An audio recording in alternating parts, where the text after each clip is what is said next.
Министрите за финансии од Еврогрупата во Луксембург постигнаат договор на Грција да ја дадат нов заем од 8,5 милиарди евра. Грција во идниот месец треба да исплати над 7 милиарди евра врз основа на стари кредити. За да ги отплати е неопходна меѓународна помош или во спротивност на Грција и се заканува банкрот. Ослободувањето на новата транша од помошта дојде откако Грција ги спроведе реформите кои европските кредитори ги поставија како услов за натамошна помош во оваа фаза од програмата за спас на Грција.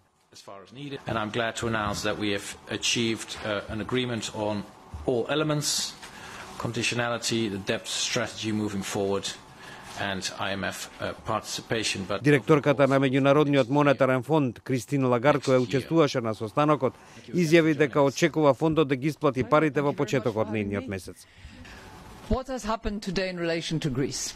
Well, clearly an important step in order to help Greece and the Greek people on a path towards more and better growth and more and better stability.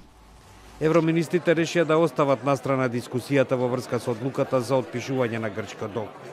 Но ова главно се противи Германија, која е најголем контрибутор во програмата за финансиски спас на Грција. Имено Германија во септември годинава се сочува со парламентарни избори и не сака никаква расправа која би можело да влијае врз германските гласачи. Берлин исто така сака да го задржи влијанието врз Грција за да обезбеди натамошно спроведување на болните реформи во земјата, која неколку години е во тешка економска криза. Грчкиот финансиски аналитичар Илиас Сиакантарис смета дека сега на Грција е неопходна доверба од кредиторите. Trust is the key for the Greek economy right now. This is what we need to see again.